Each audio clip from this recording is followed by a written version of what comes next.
ఎన్నికల్ని వస్తున్నాయేమో అన్నట్టుగా ఈరోజు టీఆర్ఎస్ పరిగెడుతున్నటువంటి విధానాలు మనకు కనబడుతుంది. సరే, ఏది ఏమైనా తెలంగాణ ప్రజలకు మంచి చేస్తే బాగుండు. కానీ 6వ తారీఖు రాహుల్ గాంధీ గారు వస్తున్నారని పరిగెత్తి పాలు తాగుతుంటే మాత్రం ఆలోచించుకోవాల్సినటువంటి అవసరం ఉన్నది. ఎందుకంటే గతంలో ఎన్నడూ కూడా ఏ అభివృద్ధి పనులు గాని శంకుస్థాపనలకు పరిగెత్తనటువంటి టీఆర్ఎస్ ప్రభుత్వాలు, యంత్రాంగము, అదేవిధంగా ముఖ్యమంత్రితో సహా మంత్రులు, మాజీ ఎంపీలు, మాజీ ఎమ్మెల్యేలు రకరకాలుగా పరిగెట్టుకుంటూ ఎక్కడ ఆగిపోతారో అర్థం కావట్లేదు. కానీ రాహుల్ గాంధీ గారు వస్తారనంటే తడిచిపోతుంది వీళ్ళకి. ఈరోజు టీఆర్ఎస్ పాలనలో కొంతమందితో మాత్రమే అప్పుడప్పుడు మాట్లాడిస్తాడు కేసీఆర్. ఆ కొంతమందిలో అంటే ఎస్సీ ఎస్టీ అట్రాసిటీ కేసులు అనంటే భయపడతారేమో, ఒక ఎస్సీని తిడితే గనక కేసులు పెట్టించొచ్చేమో అనుకుంటున్నారేమో. కానీ న్యాయపరంగా గాని రాజకీయ పరంగా గాని అన్యాయంగా అవసరం లేని సమయంలో కూడా ఇష్టానుసారంగా మాట్లాడించి వాళ్ళని అడ్డం పెట్టుకొని ఈరోజు ఏదో చెయ్యాలి అనుకుంటే మాత్రం రాజకీయ పరంగా ఎవరు ఊరుకునేది లేదు. రాహుల్ గాంధీ గారు తెలంగాణకు వస్తున్న సమయంలో 7వ తారీఖున ఓయూ విద్యార్థుల్ని కలవడానికి, మరి ఉస్మానియా యూనివర్సిటీని విజిట్ చేయడానికి రాహుల్ గాంధీ గారు కాంగ్రెస్ పార్టీ సన్నాహాలు చేస్తోంది. మరి గతంలో కూడా రాహుల్ గాంధీ గారు తొలిసారి అధ్యక్షుడు అయినప్పుడు తొలిసారి హైదరాబాద్ వచ్చినప్పుడు ఓయూ వెళ్తామంటే అప్పుడు కూడా ఇట్లనే భయపడిండ్రు వీళ్ళు టీఆర్ఎస్ నాయకులంతా. రాహుల్ గాంధీని ఆపిండ్రు, ఫ్లెక్సీలు చింపేసిండ్రు, రానియలేదు, ధర్నాలు చేసిండ్రు, లొల్లి చేసిండ్రు. ఒక్కసారి 2 సార్లు మజాక్ అవుతుంది, మళ్ళా మజాక్ కాదని నేను గతంలో కూడా ఎన్నోసార్లు చెప్పిన. అసలు ఓయూకు పోతాంటేనే ఇంత భయం పట్టుకున్నదే. ఆ శవాల మీదనే ఈ రోజు మీరు ముఖ్యమంత్రులు అయినరు, ఎమ్మెల్యేలు అయినరు, మంత్రులు అయినరు, 2వసారి రాజాధికారం పొందినరు. మరి ఇంకా ఆ శవాలు 1250 మంది ఆత్మ బలిదానం చేసుకున్నటువంటి కుటుంబాలు ఇప్పటికి కూడా ఉసురు అంటున్నాయి. వాళ్ళని కనీసం పరామర్శించడానికి పోనటువంటి కేసీఆర్ వాళ్ళని ఈరోజు మరి ప్లీనరీ చేసుకున్నటువంటి 21 సంవత్సరాలు పూర్తి చేసుకున్నటువంటి సందర్భంగా ప్లీనరీ నిర్వహిస్తే 1350 కుటుంబాలని కూడా తలుచుకున్నటువంటి పాపానికి పోలేదు కేసీఆర్. మరి అలాంటిది ఈరోజు ఓయూ విద్యార్థుల పేరు మీద ఈరోజు ముఖ్యమంత్రి అయితివే తెలంగాణకి, వాళ్ళని బలి తీసుకున్నారే. ఆనాడు హరీష్ రావుకు పెట్రోల్ దొరుకుతుంది, మ్యాచ్ బాక్స్ దొరకదే. అంత పేదరికంలో ఉన్నటువంటి మీరు, మ్యాచ్ బాక్స్ కూడా కొనలేనటువంటి పేదరికంలో ఉన్నటువంటి మీరు, కేసీఆర్ కి ఇంట్లో కూర్చుంటే వర్షం పడితే కనీసం దూలాల కింద వాసాల కింద నిలబడడానికి కూడా జాగలేనటువంటి కేసీఆర్ లక్షలాది కోట్లు ఈరోజు ప్లీనరీలో చెప్పిండు. ఎన్ని తరాలైనా కూడా టీఆర్ఎస్ జీవిత కాలంలో పార్టీ ఎస్టాబ్లిష్ అయిపోయింది, 1000 కోట్ల ఆస్తులు ఉన్నాయి అన్నాడు. అవును, ఉంటాయి, బరాబర్ ఉంటాయి. ఈరోజు తెలంగాణ కోసం విద్యార్థులు చచ్చిపోతే వాళ్ళ కుటుంబాలకు 10,400,000 కుటుంబాలకు ఏదో ఇచ్చి ఇయ్యనంత తూతూ మంత్రంగా ముగించుకొని ఆ 1200 కుటుంబాలు 1300 కుటుంబాలు ఎటన్నా గాలికి కలిసిపోని. కానీ టీఆర్ఎస్ పార్టీ మాత్రం 1000 కోట్లకు ఆస్తి పొరలు అయిపోయారు. అఫీషియల్ గా, అనఫీషియల్ గా లక్షల కోట్ల రూపాయలు. ప్రతి జిల్లా కేంద్రంలో ఒక ఎకరా భూమి వీళ్ళకి, అక్కడ వీళ్ళ పార్టీ ఆఫీసు. ఇదంతా ఎటు నుంచి వచ్చింది? ఈ రోజు అంతమంది విద్యార్థులు ఆత్మ బలిదానం చేసుకుంటే, సోనియా గాంధీ గారు తలుచుకుంటే, రాహుల్ గాంధీ గారు వారికి పుట్టినటువంటి కుమారుడు, వీళ్ళందరూ తలుచుకుంటే ఈ రోజు తెలంగాణ వచ్చింది. ఎందుకు రాజకీయం చేస్తున్నారు మీరు? ఓయూ విద్యార్థులను కలవడానికి పార్టీలను పక్కన పెట్టేసి, పార్టీలకు అతీతంగా కండువాలు లేకుండా వస్తాము అని చెప్పి మేము ఈరోజు అక్కడ ఉన్నటువంటి వైస్ ఛాన్సలర్స్ ని వాళ్ళని కలిసి వినతి పత్రం ఇవ్వడం జరిగింది రాహుల్ గాంధీ గారి రాక కోసం.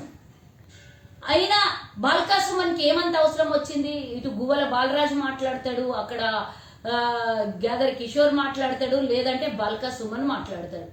వీళ్ళతో మాట్లాడిపిస్తే ఏమన్నా అవుతుంది అనుకుంటున్నారేమో. కానీ ఖబర్దార్, రాహుల్ గాంధీ గారు ఓయూకి ఎట్టి పరిస్థితిలో వస్తారు, వచ్చి తీరుతారు.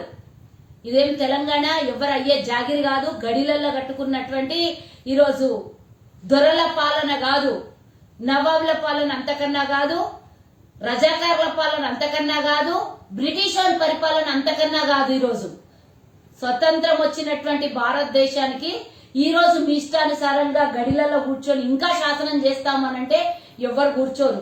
ఇట్లాంటి తూతూ మంత్రగాళ్లతో మాట్లాడిపించి ఈరోజు ఏదో చేద్దాము ఏదో అయిపోతుంది అనుకుంటుంది. ఈ బాలికా సుమనికి కొంచెమైనా బుద్ధి జ్ఞానం ఏమైనా ఉందా అని నేను అడుగుతున్నా. అదే ఓయూలో చదువుకున్నటువంటి నువ్వు నీ తోటి విద్యార్థులు కానివ్వండి, నీతో పాటు ఆ యూనివర్సిటీలో చదువుకున్నటువంటి వాళ్ళకి ఏ మొరగ పెట్టినావు? నువ్వొక్కను ఎమ్మెల్యే, నువ్వొక్కను ఎంపీ అయినంత మాత్రాన ఓయూలో ఉన్నటువంటి ప్రతి ఒక్కరు ఈ రోజు ఎమ్మెల్యేలు ఎంపీలు అయిపోయి వాళ్ళకు ఉద్యోగాలు వచ్చి వాళ్ళ కుటుంబాలంతా కోటీశ్వర్లు నీలాగా అయిపోయినరా? ఎందుకు పోరాదు ఓయూకి? నీ అయ్యే జాగిరా? బరాబర్ పోతారు. ప్రజాస్వామ్యం ఇది. ప్రజాస్వామ్యంలో హక్కుల గురించి మనకున్నటువంటి బాధ్యతలు నెరవేర్చుకోవడానికి రాజకీయ పార్టీగా ఎక్కడికైనా పోయే అధికారం ఉంది. ఆపడానికి నువ్వోడు. గతంలోనే చెప్పినాం, మేము మొన్న మా మీటింగ్ లోనే చెప్పినాం, మీరు అగర్సే పోనీయకపోతే పండబెట్టి ఒక్కొక్కరిని తొక్కుకుంటే పోతాం బిడ్డలారా అని చెప్తున్నాం. ఈ రోజు కూడా మేము ఎవడు అడ్డం వస్తారో రండి. ఆ రోజు ఎట్టి పరిస్థితుల మా ఎన్ఎస్యుఐ యూత్ కాంగ్రెస్ నాయకత్వంలో, రేవంత్ రెడ్డి గారి నాయకత్వంలో, జగ్గన్న గారు ఈ రోజు దాన్ని పర్యవేక్షిస్తున్నారు. ఈ నాయకత్వంలో రాహుల్ గాంధీ గారు వచ్చి తీరుతారు. విద్యార్థుల సమస్యలు మాట్లాడతారు, విద్యార్థులతో ఇంటరాక్ట్ అవుతారు, డెఫినెట్ గా మాట్లాడతారు. నువ్వేదో ఈ రోజు దాచిపెట్టేసి మూలకు దాచేసినంత మాత్రాన తప్పులు చేయలేదు, ఏమీ లేదు. ఈ రోజు తెలంగాణ నిజంగానే పచ్చగున్నది, ఈ రోజు నిజంగానే బంగారు తెలంగాణ అయింది అని మీరు అన్నంత మాత్రాన అయిపోతుందా? ఖబర్దార్ చెప్తున్నాం. మళ్ళొకసారి కూడా 6వ తారీఖు వస్తున్నాడని హల్చల్ చేస్తున్నారు. ఈ రోజు కోటి ఉమెన్స్ కాలేజ్ ని యూనివర్సిటీగా ప్రకటించడము, లేదు అనంటే వరంగల్లో పోయి శంకుస్థాపనలు చేసినప్పటికే మళ్ళొకసారి శంకుస్థాపనలు చేయడము, ఈ రోజు రైతులకు రైతు బీమా ఇచ్చినామని చెప్పుకోవడము. పంట బీమా ఎప్పుడన్నా ఇచ్చిండ్రా మీ ముఖాలకి? ఉందా అది అసలుకి? రైతులకు అది చేసినాం ఇది చేసినామని ఇంత పొడు చాటభారతం చదివిండ్రు ఈ రోజు మీ దాంట్లో. ఈ రోజు ప్లీనరీలా రైతులు ఆత్మహత్యలు చేసుకుని ఇంతమంది చచ్చిపోతున్నారు, విద్యార్థులు ఉద్యోగాలు లేక అంతమంది ఉరేసుకొని చచ్చిపోయినరు, ఆత్మహత్యలు చేసుకొని చచ్చిపోయినరు, ట్రైన్ల కింద పడి చచ్చిపోయినరు. ఈ రోజు రాహుల్ గాంధీ ఓయూకి వస్తాడనే వరకు కొంతమంది కొన్ని ఈ రోజు నోటిఫికేషన్లు వేస్తామని అన్నారు, పోలీస్ నోటిఫికేషన్లు వేసారు. సరే, ఏది ఏమైనా మంచి కోసము మేము కొట్లాడుతున్నది కూడా విద్యార్థులకు, చదువుకున్న వాళ్ళకి ఉద్యోగాలు రావట్లేదనే మేము కొట్లాడుతున్నాం. ఇంకా ఈ రోజు భర్తీ చేయాల్సింది చాలా ఉంది. లక్షలాది మంది నిరుద్యోగస్తులు అయినరు, లక్షలాది మంది చదువుకున్న వాళ్ళు ఈ రోజు ఖాళీగా ఉన్నారు. ఎన్నో లక్షల కుటుంబాలు ఈ రోజు రోడ్డున పడ్డాయి. ఈ రోజు ఆ మాత్రం జ్ఞానం లేకపోతే ఈ రోజు వచ్చే ఒక నాయకుడిని రాహుల్ గాంధీ అంటే ఎవరు? అసలు నువ్వెవరు ఇంతకీ రాహుల్ గాంధీ గారి గురించి మాట్లాడడానికి? నువ్వెంత, నీ ఐషత్ ఎంత? అసలు రాహుల్ గాంధీ కాలు గోటి కన్నా నువ్వు పనికొస్తావా బాల్కా సుమన్? ఆడే ఊరుకున్న కొద్ది తమాషా లెక్క అవుతుంది. చెప్పినాం కదా, పండబెట్టి తొక్కుతాను రాహుల్ గాంధీకి ఇంకోసారి ఏమైనా మాట్లాడితే.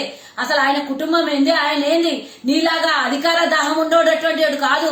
2004 నుంచి 14 వరకు అధికారంలో ఉన్నటువంటి కాంగ్రెస్ పార్టీకి ప్రధానమంత్రి అయితే అనలేదు. ఆయన ఎన్నడూ కూడా అధికారాన్ని చేతిలో పెట్టుకొని మీలాగా మొత్తం దేశాన్ని దోచేసుకోలేదు. ఆయన గుండెల్లో బుల్లెట్లు పేల్చినటువంటి ఇందిరాగాంధీ మనమడు గుండెల్లో బుల్లెట్స్ దిగినా కూడా దేశం కోసం ఇంకా కుటుంబం పనిచేస్తూనే ఉన్నది.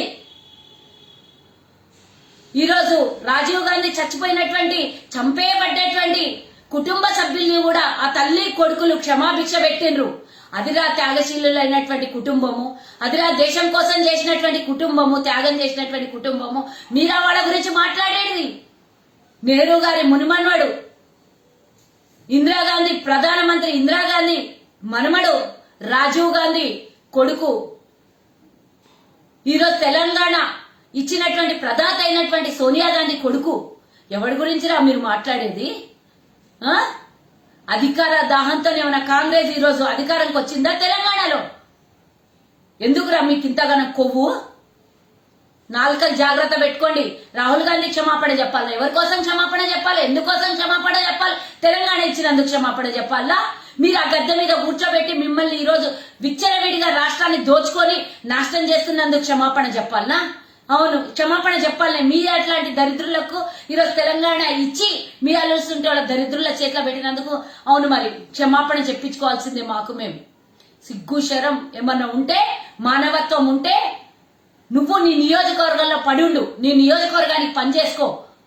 కేసీఆర్ తొత్తులాగా ఈరోజు మాట్లాడి బీజేపీతో లోపల పొత్తులు పెట్టుకొని ఈరోజు రాహుల్ గాంధీ రాకకి అడ్డుకోవడానికి మీ ఇద్దరు చేస్తున్నటువంటి ప్రయత్నాలు మాకు తెలియదా? నిన్న పీకేతోని జరిగినటువంటి మంతనాలు ఎందుకోసం? రాహుల్ గాంధీ గారు వస్తున్నారు కన్ఫ్యూజ్ చేయడానికే కదా. పీకే కాంగ్రెస్ పార్టీలో చేరతా అంటే గజగజ వడికి సచ్చారు కదా మీరు అందరూ. ఎక్కడంతా కథమైపోతుందో అని మీతో పాటు మీకు అంతర్గత పొందుతున్న బీజేపీ. అరే కాంగ్రెస్ పార్టీకి అట్లా అంటే బోల్డ్ అంత మంది నాయకులు ఉన్నారు, బోల్డ్ అంత మంది కార్యకర్తలు ఉన్నారు, ఎవరో ఒకరు పనిచేస్తారు.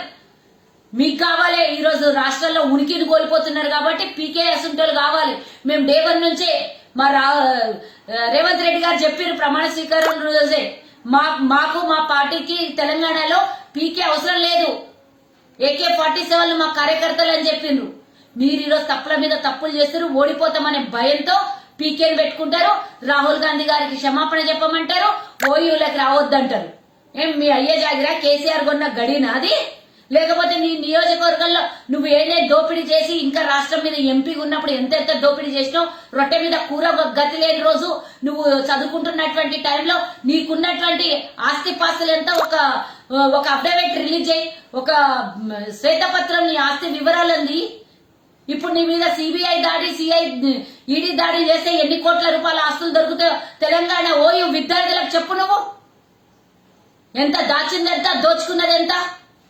ఇవన్నీ తెలంగాణ ప్రజలకు తెలివై అనుకుంటున్నావా? అంతమంది చచ్చిపోతే దయా కనికరం లేనటువంటి మీరు చదువుకొని చదువు రాని దద్దమ్మల కన్నా అధ్వానంగా తయారైనటువంటి సన్యాసులు మీరు. ఈరోజు కాంగ్రెస్ పార్టీ కాంగ్రెస్ నాయకుల గురించి మాట్లాడే అర్హత ఉందా? ఒక రోజేమో రాహుల్ గాంధీని తిడతారు, ఒకరోజు సోనియా గాంధీని తిడతారు, ఓ రోజు రేవంత్ రెడ్డిని తిడతారు. పొద్దుముకులో మీకు ఇదే పని? ప్రతిపక్ష నాయకుల్ని తెలంగాణ ఇచ్చిన పార్టీని తిట్టేదా మీ పని? చూస్తున్నారు, ప్రజలంతా గమనిస్తున్నారు. ఎప్పుడు ఓడగొడదామా మిమ్మల్ని అని ఎదురు చూస్తున్నారు. ఆ భయంతోనే ఉరుకులాటలు పరుగులాటలు. ఎస్, ఇంకోసారి చెప్తున్నా, మళ్ళీ ఒకసారి 7వ తారీఖున ఓయూలో కాలు పెడుతున్నారు రాహుల్ గాంధీ గారు. ఎవడు అడ్డం వస్తే ఒక్కొక్కడిని తొక్కుకుంటా మీ ఈపుల మీద కాళ్ళు పెట్టి ఓయూలోకి కాలు పెడతాడు. అది పక్కా జరిగి తీరుతుంది. ఏం దమ్మున్నదో, ఎంత దమ్మున్నదో నీ బలగాన్ని పోలీసుని ఇంకెవ్వరిని అడ్డం పెట్టుకొని నువ్వు ఓయూలకు రానియవో అది కూడా కాంగ్రెస్ పార్టీ చూస్తుంది. మంచి మర్యాదతోని వారు వచ్చి వెళ్ళిపోతారు, వారు మాట్లాడతారు. ఆడి వరకు మీరు సహకరిస్తే సరిపోయింది. ప్రభుత్వం గాని పోలీస్ గాని లేదంటారా పండబెట్టి తొక్కుతామని చెప్తున్నా మళ్ళీ. ఇది గమనించండి. జై హింద్, జై కాంగ్రెస్. హాయ్ ఫ్రెండ్స్, మా టుడే టుమారో యూట్యూబ్ ఛానల్ చూస్తున్నందుకు చాలా థ్యాంక్స్. మరిన్ని లేటెస్ట్ వీడియోస్ కోసం వెంటనే సబ్స్క్రైబ్ చేయండి. అలాగే ఈ బెల్ ని కూడా రింగ్ చేసేయండి. మా నోటిఫికేషన్స్ అన్ని మీ మొబైల్లో వస్తాయి. అలాగే మా వీడియోస్ మీకు నచ్చితే లైక్ చేయండి, షేర్ చేయండి, నచ్చకపోతే కామెంట్ చేయండి.